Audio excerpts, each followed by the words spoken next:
Sir ಯಾವ ವಿಷಯ ಗೊತ್ತಾಯ್ತು ಮತ್ತೆ ನಿಮ್ಮ ಮತ್ತೆ ಅವರ ನಡುವಿನ ಒಡನಾಟ ಹೇಗಿತ್ತು ಭೈರಪ್ಪನವರು ವಿಧಿವಶರಾದರು ಅಂಥೇಳಿ ನನಗೆ ಈಗೊಂದು 12-12.5 ಗಂಟೆಯಲ್ಲಿ ವಿಚಾರ ತಿಳಿದು ಬಂತು. ಅವರು ಕಳೆದ ಒಂದು 6 ತಿಂಗಳಿಂದ ಬೆಂಗಳೂರಿನಲ್ಲೇ ಇದ್ದರು. ಅವರಿಗೆ ಮರುವು ಬಹಳ ಹೆಚ್ಚಾಗಿ ಕಷ್ಟಪಡ್ತಾಯಿದ್ರು. ಇವತ್ತು ಬೆಳಗ್ಗೆ ಸ್ವಲ್ಪ ನನಗೆ ಬಂದಿರೋ ಒಂದು ಮಾಹಿತಿ ಪ್ರಕಾರ ಅವರಿಗೆ ಹೃದಯಾಘಾತ ಆಗಿದೆ. ತಕ್ಷಣ ಅವರು ರಾಜರಾಜೇಶ್ವರಿ ನಗರ ಬೆಂಗಳೂರಿನಲ್ಲಿ ಆಸ್ಪತ್ರೆಗೆ ಸೇರಿಸಿದ್ದಾರೆ. ಅಲ್ಲಿ ಅವ್ರ ಪಲ್ಸ್ ರೀಡಿಂಗ್ ಎಲ್ಲ ಸ್ವಲ್ಪ ಲೋ ಆಗಿತ್ತಂತೆ. ಸಾಕಷ್ಟು ಪ್ರಯತ್ನ ಪಟ್ಟಿದ್ದಾರೆ ಆಸ್ಪತ್ರೆಯಲ್ಲಿ. ಸ್ವಲ್ಪ ಚೇತರಿಸ್ಕೊಂಡ್ರು ಅನ್ನೋ ವಿಚಾರನೂ ಬಂತು. ಆದರೆ ತಿರ್ಗಾ ಅದು ಪಲ್ಸೆಲ್ಲ ಭಾಳ ಕಮ್ಮಿಯಾಗಿ ಕೊನೆಗೆ ಹೋಗೇ ಬಿಟ್ಟರು. 94 ವರ್ಷದ ದಿಗ್ಗಜ ಅವರು. ಸಾಹಿತ್ಯ ಕ್ಷೇತ್ರದಲ್ಲಿ ಬಹುಶಃ ಒಬ್ಬ ಭಾರತೀಯ ಲೇಖಕ ಇಷ್ಟೊಂದು ಪ್ರಬುದ್ಧ ರೀತಿಯಲ್ಲಿ ಬೆಳೆದಿರೋರು ರವೀಂದ್ರನಾಥ್ ಟಾಗೋರು ಈ ಥರದವ್ರನ್ನ ಬಿಟ್ಟರೆ ಇಡೀ ಭಾರತದಲ್ಲಿ ಭೈರಪ್ಪನವರೇ. ಯಾತಕ್ಕೆ ವಿಚಾರ ಹೇಳ್ತೀನಿ ಅಂತಂದರೆ, ಅವರು ಬರೆದಿರ್ತಕ್ಕಂಥ ಅಷ್ಟೂ ಕಾದಂಬರಿಗಳು ಬೇರೆ ಬೇರೆ ಭಾಷೆಗಳಿಗೆ ಭಾಷಾಂತರಗೊಂಡಿದೆ. ಅಷ್ಟೇ ಅಲ್ಲ, ಮ್ಯಾಂಡ್ರಿನ್ ಚೈನಾದಲ್ಲಿ ಚೈನೀಸ್ ಭಾಷೆಗೆ, ರಷ್ಯಾ ಭಾಷೆಗೆ ಕೂಡ ಪರ್ವ ಟ್ರಾನ್ಸ್ಲೇಟ್ ಆಗಿದೆ. ಅವರು ಏನು ಆ ಪುಸ್ತಕಗಳಲ್ಲಿ ಬರೆತಿರ್ತಕ್ಕಂಥ ಒಂದು ಫಿಲಾಸಫಿ ಏನಿತ್ತು ಅಥವಾ ದಿನನಿತ್ಯದಲ್ಲಿ ಆಗ್ತಕ್ಕಂಥ ಸನ್ನಿವೇಶಗಳಿತ್ತು, ಅದನ್ನು ಭಾಳ ಸ್ಪಷ್ಟತೆಯಿಂದ ಒಬ್ಬ ಸಾಮಾನ್ಯ ಪ್ರಜೆ ಚೆನ್ನಾಗಿ ಅರ್ಥ ಮಾಡ್ಕೋಬಹುದು, ಅವನಿಗೆ ಅರ್ಥವಾಗುತ್ತೆ ಅನ್ನೋ ರೀತಿಯಲ್ಲಿ ಬರೀತಿದ್ರು ವಿನಃ ಯಾವುದೇ ರೀತಿಯ ಕ್ಲಿಷ್ಟ ಇರಲಿಲ್ಲ ಅವರ ಬರವಣಿಗೆಯಲ್ಲಿ. ಹಾಗಾಗಿ ಅವರು ಕೇವಲ ಕರ್ನಾಟಕದಲ್ಲ, ಇಡೀ ಭಾರತಕ್ಕೆ ಒಂದು ಉತ್ತಮವಾದ ಕೊಡುಗೆಯನ್ನು ಸಾಹಿತ್ಯ ರೂಪದಲ್ಲಿ ಕೊಟ್ಟಿದ್ದಾರೆ. ಇನ್ನೂ ವಿಶೇಷ ಅಂದರೆ, ನಾವು ಭಾರತ ಅಂತ ಅನ್ಕೋಬಹುದು, ಆದರೆ ನಾನು 10 ಬಾರಿ ಬೇರೆ ದೇಶಗಳಿಗೆ ಹೋದಾಗ ನಾನು ಎಸ್.ಎಲ್. ಭೈರಪ್ಪ ಸಾಹಿತ್ಯ ಪ್ರತಿಷ್ಠಾನದ ಗೌರವ ಕಾರ್ಯದರ್ಶಿ ಅಂತ ಅವ್ರಿಗೆ ತಿಳಿದ್ರೆ, ಅಯ್ಯೋ ಭೈರಪ್ಪನವರು ನಿಮ್ಮದು ಅಷ್ಟೊಂದು ನಿಕಟವರ್ತಿನ ನೀವು ಅಂಥೇಳಿ ಎಷ್ಟೋ ಸಂದರ್ಭದಲ್ಲಿ ನಾನೇ ಭೈರಪ್ಪ ಏನೋ ಅನ್ನೋ ರೀತಿಲಿ ಸಂಭ್ರಮ ಪಡ್ತಾಯಿದ್ರು ಅವರು. ಅಂದರೆ ಅವರಿಗೆ ಅಮೇರಿಕಾದಲ್ಲೇ ಇರಬಹುದು ಅಥವಾ ಯುರೋಪಿನ ಯಾವುದೇ ದೇಶದಲ್ಲಿರ್ಬೋದು, ಕನ್ನಡಿಗರು ಅವ್ರನ್ನ ಅಪಾರ ರೀತಿಯಲ್ಲಿ ಭಕ್ತಿಪೂರ್ವಕದಿಂದ, ಗೌರವದಿಂದ, ಪ್ರೀತಿಯಿಂದ ಒಬ್ಬ ದೊಡ್ಡ ಮೇರು ಸಾಹಿತಿ ಅಂಥೇಳಿ ಅವರನ್ನು ಭಾಳ ತುಂಬ ಉತ್ತುಂಗದಲ್ಲಿ ನೋಡ್ತಾ ಇದ್ದರು. ಆ ಒಂದು ಮೇರು ಜೀವ ಇವತ್ತು ಇಲ್ಲ. ವಯಸ್ಸಿನ ಸಹಜ ಸ್ಥಿತಿ ಅದು, 94 ವರ್ಷ ಅವರಿಗೆ. ಆದರೆ ಬದುಕಿದ್ದಷ್ಟು ದಿವಸನೂ ಕೂಡ ಯಾವುದಾನ ಒಂದು ರೀತಿಯಲ್ಲಿ ಸಾಹಿತ್ಯದ ಕ್ಷೇತ್ರದಲ್ಲಿ ತಮ್ಮನ್ನು ತಾವು ತೊಡಗಿಸ್ಕೊಂಡಿದ್ರು. ಯಾಕೋ ಇತ್ತೀಚೆಗೆ ಕಳೆದ 3-4 ತಿಂಗಳಿಂದ ಸ್ವಲ್ಪ ಅವರು ಆರೋಗ್ಯ ಬಿಗಡಾಯಿಸಿತ್ತು. ನಿಮ್ಮ ಮತ್ತೆ ಅವರ ನಡುವೆ ಒಡನಾಟ ಹೇಗೆ? ನನಗೆ ನೋಡಿ, ಅವರು ಎಸ್.ಎಲ್. ಭೈರಪ್ಪನವರ ಮೊದಲನೇ ಮಗ ರವಿಶಂಕರ್, ನಾನು NIE ಕಾಲೇಜಲ್ಲಿ ಮೆಕ್ಯಾನಿಕಲ್ ಇಂಜಿನಿಯರಿಂಗ್ ಒಟ್ಟಿಗೆ ಓದಿದ್ದು. 1980ರಿಂದ ನಾನು ಭೈರಪ್ಪನವ್ರ ಮನೆಗೆ ಹೋಗ್ತಾ ಇದ್ದವನು. ಆದರೆ ಅವಾಗೆಲ್ಲ ಭೈರಪ್ಪನವರು ನಮ್ಮ ಜೊತೆ ಹೆಚ್ಚಾಗಿ ಮಾತಾಡ್ತಿರ್ಲಿಲ್ಲ. ನಾನು ರವಿಶಂಕರ್ ತಮ್ಮ ಉದಯಶಂಕರ್ ಅಂತೇಳಿ ಈಗ NIE ಕಾಲೇಜಿನ ಗೌರವ ಕಾರ್ಯದರ್ಶಿ ಕೂಡ. ನಾವುಗಳು ಸ್ನೇಹಿತರಾಗಿ ಹರಟೆ ಹೊಡಿತಾ ಇದ್ವಿ, ಮಾತಾಡ್ತಾ ಇದ್ವಿ. ಆದರೆ ಭೈರಪ್ಪನವರು ಬರ್ತಿದ್ದಾರೆ ಅಥವಾ ಮನೇಲಿದ್ದಾರೆ ಅಂತಂದರೆ ನಾವು ಭಾಳ ನಿಶ್ಶಬ್ದ ರೀತಿಯಲ್ಲೇ ಇರ್ತಾ ಇದ್ವಿ. ಅವ್ರ ಲೋಕದಲ್ಲೇ ಇರೋರು. ಆದರೆ ನಾನು ಮೈಸೂರಿನಲ್ಲೇ ಉಳ್ಕೊಂಡೆ.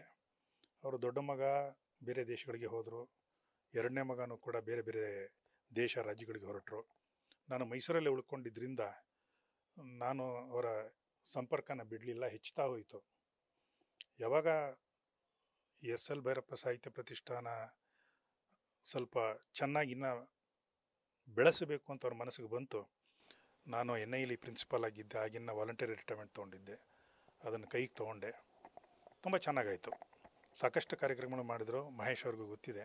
ಎಸ್.ಎಲ್. ಭೈರಪ್ಪ ಸಾಹಿತ್ಯೋತ್ಸವ ಅಂತ ಮಾಡಿದ್ವಿ, ಮತ್ತೊಂದು ಮಾಡಿದ್ವಿ. ಪರ್ವ ಕಾರ್ಯಕ್ರಮ ಬೆಂಗಳೂರಲ್ಲಿ ಮಾಡಿದ್ವಿ. ಈ ಕಾರ್ಯಕ್ರಮಗಳೆಲ್ಲ ಮಾಡಿ ನಮಗೂ ಭಾಳ ಸಂತೋಷ ಸಿಕ್ತು, ಅವ್ರಿಗೂ ಭಾಳ ಸಂತೋಷ ಆಯಿತು. ಅವರು ಎಷ್ಟೋ ಸಂದರ್ಭದಲ್ಲಿ ಮಕ್ಕಳು ತಕ್ಷಣ ಸಿಗದೆ ಹೋದರೆ ನನಗೆ ವಿಚಾರ ತಿಳಿಸ್ಬಿಟ್ಟು ಹಿಂಗಿದೆ ಏನು ಮಾಡಬೇಕು ಅನ್ನೋ ರೀತಿಲೂ ಅವರು ನನ್ನನ್ನು ಕೇಳ್ತಾಯಿದ್ರು. ಸೊ ನನಗೆ ನನ್ನ ತಂದೆನ ಭಾಳ ಬೇಗ ಕಳ್ಕೊಂಡೆ. ಯಾವುದನ್ನ ಒಂದು ವಿಚಾರದಲ್ಲಿ ಒಂದು ತಂದೆಯ ಏನೋ ಒಂದು ಗೈಡೆನ್ಸ್ ಬೇಕಿತ್ತು. ಆ ಸಂದರ್ಭದಲ್ಲಿ ನನಗೆ ಈ ಥರ ಒಂದು ಪ್ರಶ್ನೆಗಳಿದೆ, ನನಗೇನು ನೀವು ಉತ್ತರ ಕೊಡ್ತೀರಿ ಅಂತಂದರೆ ಭಾಳ ದೀರ್ಘವಾಗಿ ಯೋಚನೆ ಮಾಡಿ, ಅವರು ಸರಸರ ಅಂತ ಮಾತಾಡ್ತಿರಲಿಲ್ಲ. ಯಾವುದೇ ಒಂದು ಪ್ರಶ್ನೆನ ಭಾಳ ಯೋಚನೆ ಮಾಡಿ ಆಲೋಚಿಸಿ ಅದಕ್ಕೆ ಸರಿಯಾಗಿ ಉತ್ತರ ಕೊಡೋರು. ನಮಗೆ ಅವ್ರ ಫಿಲಾಸಾಫಿಕಲ್ ಔಟ್ಲುಕ್ ಏನಿತ್ತು ಅಥವಾ ನಮಗೆ ಗೈಡೆನ್ಸ್ ಏನಿತ್ತು ಅದು ನನ್ನ ಜೀವನದಲ್ಲಿ ಸಾಕಷ್ಟು ಅದು ನನಗೆ ತಗಲಿದೆ. ಅದರಲ್ಲೂ ವಿಶೇಷವಾಗಿ ಭೈರಪ್ಪನವ್ರಿಗಿದ್ದಂಥ ಒಂದು ಡಿಸಿಪ್ಲಿನ್ ಏನಿದೆ ಅದು ಭಾಳ ಕಟ್ಟುನಿಟ್ಟು ಮನುಷ್ಯ, ನೀವೆಲ್ಲ ನೋಡಿದ್ದೀರಿ. ಅದು ಆ ಡಿಸಿಪ್ಲಿನ್ನ ನಾನು ನನ್ನದೇ ಆದ ರೀತಿಯಲ್ಲಿ ಅಳವಡಿಸ್ಕೊಂಡಿದ್ದೀನಿ ಅಂತ ಹೇಳಲಿಕ್ಕೆ ನನಗೆ ಯಾವುದೇ ರೀತಿಯ ಹಿಂಜರಿಕೆ ಇಲ್ಲ. ಇವತ್ತು ಅವ್ರು ಇಲ್ಲದೆ ಇರೋದು ಇಲ್ಲ ಅನ್ನೋದಾಯಿತು ಅಂತಂದರೆ ನನಗೆ ಸಾಹಿತಿ ಒಬ್ಬರೇ ಅಲ್ಲ, ನನ್ನ ತಂದೆಯ ಕಳ್ಕೊಂಡಷ್ಟೇ ನೋವು ನನಗಿದೆ. ಅವರು ಇತ್ತೀಚೆಗೆ ಅಂದರೆ ನಾವು ಒಂದು ಊರಿನ ಒಂದು ಸಿನಿಮಾ ಬಂದಿತ್ತು. ಅದು ಆ ಸಿನಿಮಾನ ನಾವು ನೋಡಬೇಕು ಅಂತ ಅವರೊಂದು ಹಂಬಲಿಸಿದ್ರು. ಸರಿ ಬನ್ನಿ ನಾನೇ ಕರ್ಕೊಂಡು ಹೋಗ್ತೀನಿ ಅಂತಂದೆ. ನನ್ನ ಕಾರಲ್ಲಿ ಕರ್ಕೊಂಡು ಹೋದೆ ಇಲ್ಲೇ ಮೈಸೂರು ಒಂದು ಥಿಯೇಟ್ರಿಗೆ.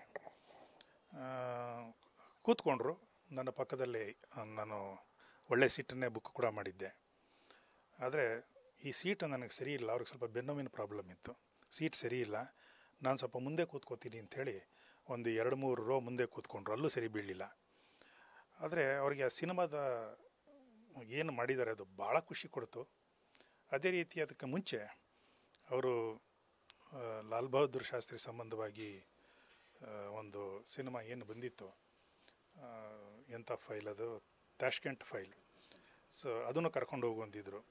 ಆ 2 ಸಿನಿಮಾನ ನನ್ನ ಜೊತೆ ಭಾಳ ಚೆನ್ನಾಗಿ ಅದನ್ನು ಎಂಜಾಯ್ ಮಾಡಿದ್ರು. ಅಂದರೆ ಬೇರೆಯವರು ಒಂದು ನಾಟಕ ಡ್ರಾಮಾ ನೋಡಿ ಕುಣಿದು ಕುಪ್ಪಳಿಸಿ ಆ ಥರ ಅವರು ಅದನ್ನು ಎಕ್ಸ್ಪೀರಿಯೆನ್ಸ್ ಮಾಡಲಿಲ್ಲ. ಅವರು ಆ ಸಿನಿಮಾದಲ್ಲಿ ಭಾಳ ಡೀಪಾಗಿ ಇನ್ವಾಲ್ವ್ ಆಗಿ ಅದನ್ನು ತುಂಬ ಚೆನ್ನಾಗಿ ಅರ್ಥ ಮಾಡಿಕೊಂಡು ಎಂಥ ಒಳ್ಳೆಯ ಸಿನಿಮಾ ಅಂತ ಅದನ್ನು ಮೆಚ್ಕೊಂಡಿದ್ದೂ ಉಂಟು. ಸಾಕಷ್ಟು ಹಾಸ್ಯ ಸಂಗತಿಗಳು ನಡೆದಿದೆ ನನ್ನ ಜೀವನದಲ್ಲಿ. ಸುಮಾರು ಅವರು ಕೆಲವು ವಿಚಾರಗಳು ಹೇಳೋಕ್ಕೆ ಹೋದಾಗ ಇದು ಎಲ್ರಿಗಾಗತ್ತೆ ಬಿಡು, ನೀನತಿಕೆ ತಲೆಗೆ ಹಚ್ಕೋತೀಯ ಅನ್ನೋ ರೀತಿಯಲ್ಲಿ ಹೇಳಿದ್ದೂ ಉಂಟು. ಅದು ಒಂದು ನನಗೆ ತುಂಬ ಮೆಚ್ಚುಗೆ ಆಗಿದ್ದು, ಸುಮಾರು 2017ರಲ್ಲಿ ಏನೋ ಒಂದು ಸಣ್ಣ ಘಾತ ಆಗಿ ಅವ್ರ ಹತ್ರ ಹೋಗಿ ನಾನು, ಸರ್ ನನಗೆ ಮನಸ್ಸಿಗೆ ಬೇಜಾರಾಗಿದೆ, ಇದು ಏನು ಸರ್ ಈ ಥರ ಅಲಿಗೇಷನ್ಸ್ ಎಲ್ಲ ಬರುತ್ತಲ್ಲ ಅಂದಾಗ, ಅವರು ಅಲಿಗೇಷನ್ಸ್ಗಳು ಮಾಡೋದು ಭಾಳ ಸುಲಭ, ಆದರೆ ನಮ್ಮ ದೇಶದಲ್ಲಿ ಒಂದು ಕಾಯ್ದೆ ಇಲ್ಲ. ಯಾರೋ ಒಬ್ಬ ವ್ಯಕ್ತಿಯ ಬಗ್ಗೆ ಇಲ್ಲಿದ್ದು ಶಂಕೆ ಪಟ್ಟು ಏನೇನೋ ಅಲಿಗೇಷನ್ಸ್ ಮಾಡ್ತಾರೆ, ಆ ವ್ಯಕ್ತಿಯ ಹೊರಗಡೆ ಬಂದ ನಂತರ ಯಾರು ಅಲಿಗೇಷನ್ ಮಾಡಿದ್ರು ಅವರಿಗೆ ಶಿಕ್ಷೆ ಕೊಡೋದಿಲ್ಲ. ಹಾಗಾಗಿ ನೀವು ನೋಡ್ತಾ ಇರ್ಬೋದು, ನಿನ್ನ ಬಗ್ಗೆ ಒಬ್ಬನೇ ಅಲ್ಲ ನನ್ನ ಬಗ್ಗೆನೂ ಸಾಕಷ್ಟು ಟೀಕಿಸ್ತಾರೆ, ಅಲಿಗೇಷನ್ಸ್ ಮಾಡ್ತಾರೆ, ಚೀಫ್ ಮಿನಿಸ್ಟರ್ಗಳ ಬಗ್ಗೆ ಮಾಡ್ತಾರೆ, ಪ್ರೈಮ್ ಮಿನಿಸ್ಟರ್ಗಳ ಬಗ್ಗೆ ಮಾಡ್ತಾರೆ. ಅದು ನಿಲ್ಲಬೇಕಾದ್ರೆ ಒಂದು ಕಾಯ್ದೆ ಬಂದು ಯಾರು ಈ ಥರ ಶಿಕ್ಷೆ ತಪ್ಪು ಹೇಳಿ ಶಿಕ್ಷೆ ಅನುಭವಿಸೋದಿಲ್ಲ ಅವ್ರಿಗೊಂದು ಶಿಕ್ಷೆ ಕೊಟ್ಟರೆ ಅದು ಒಳ್ಳೆಯದಾಗತ್ತೆ ಅಂಥೇಳಿ, ಅದು ಕಾಯ್ದೆ ಬರುತ್ತೋ ಬಿಡುತ್ತೋ ಅದು ಬೇರೆ ಪ್ರಶ್ನೆ, ಆದರೆ ತಮ್ಮಲ್ಲಿದ್ದಿದ್ದು ಒಂದು ಅಂಶನ ನನಗೆ ತಿಳಿಸಿ ಸಮಾಧಾನ ಮಾಡಿ ಕಳಿಸ್ಕೊಟ್ರು. ಸರ್, ಧಾರ್ಮಿಕ ವಿಧಿವಿಧಾನಗಳು ನಾಳೆ ಏನು ಜರುಗ್ತವೆ, ಹೇಗಿದೆ ಸರ್ ಕಾರ್ಯಕ್ರಮಗಳು? ಅದು ನನಗೆ ಇದುವರೆ ತನಕ ಏನೂ ವಿಚಾರ ನನಗೆ ಬಂದಿಲ್ಲ. ಇದು ಏನಾಯ್ತು ಅಂತಂದರೆ, ನಾನು ಸ್ವಲ್ಪ ಮೈಸೂರಲ್ಲೇ ಇದ್ದು ಕೋಆರ್ಡಿನೇಟ್ ಮಾಡ್ತಾಯಿದ್ದೀನಿ. ಅವ್ರ ಮಗ ಭೈರಪ್ಪನವರ ಶ್ರೀಮತಿನ ಕರ್ಕೊಂಡು ಬೆಂಗಳೂರು ಕಡೆ ಹೊರಟಿದ್ದಾರೆ, ಇನ್ನೇನು ಬೆಂಗಳೂರು ಸೇರ್ತಾರೆ. ಭೈರಪ್ಪನವ್ರಿಗೆ ನನಗೆ ಚೆನ್ನಾಗಿ ಗೊತ್ತು, ಅವ್ರಿಗೆ ಯಾವುದೇ ರೀತಿಯ ಈ ಥರ ಏನು ವೈದಿಕ ಕಾರ್ಯಗಳಲ್ಲಿ ಅವ್ರಿಗೆ ಏನಂತ ಏನು ನಂಬಿಕೆಯೂ ಇರಲಿಲ್ಲ, ಅದರ ಬಗ್ಗೆ ಆಸಕ್ತಿನೂ ಇರಲಿಲ್ಲ. ಅವರು ಕಥೆಯಲ್ಲಿ ಅವರ ಒಂದು ಇಮ್ಯಾಜಿನೇಷನಲ್ಲಿ ಬರೆದಿದ್ದನ್ನೇ ಇಟ್ಕೊಂಡು ಕೆಲವರು ಆಡಿರೋದು ಉಂಟು. ಏನೇನೋ ಮಾತಾಡಿರೋದು ಉಂಟು. ಬಟ್ ಅವರು ಆ ಥರ ಹೀಗೆ ಆಗಬೇಕು ಹಾಗೆ ಆಗಬೇಕು ಅವೆಲ್ಲ ಏನೂ ಇಲ್ಲ, ಅವರಿಗೆ ನಂಬೋದೇ ಇಲ್ಲ. ಯಾಕೆಂದರೆ ಅವರು ನನಗೆ ಗೊತ್ತಿರೋ ಪ್ರಕಾರ ಭಿತ್ತಿಲು ಬರೆದಿರಬಹುದು ಅವರ ಪುಸ್ತಕದಲ್ಲಿ. ತಂದೆ ಕಾರ್ಯಕ್ಕೂ ಕೂಡ ಅವರು ಬಂದಿದ್ದೇ 3ನೇ ದಿನನೋ 4ನೇ ದಿನನೋ. ಹಾಗಾಗಿ ಅವರು ಇದು ಏನು ಈ ರಿಚುವಲ್ಸ್ ಇದೆ, ಲಾಸ್ಟ್ ರೈಟ್ಸು, ಅದು ಇದೇ ರೀತಿಯೇ ಆಗಬೇಕು ಶಾಸ್ತ್ರೋಕ್ತವಾಗಿ ಆ ಥರ ಎಲ್ಲ ಏನಿಲ್ಲ ಅವ್ರ ಮನಸ್ಸಲ್ಲಿ. Thank you sir. News First ನಿರ್ಭೀತಿಯಿಂದ ನಿಮ್ಮ ಪರವಾಗಿ.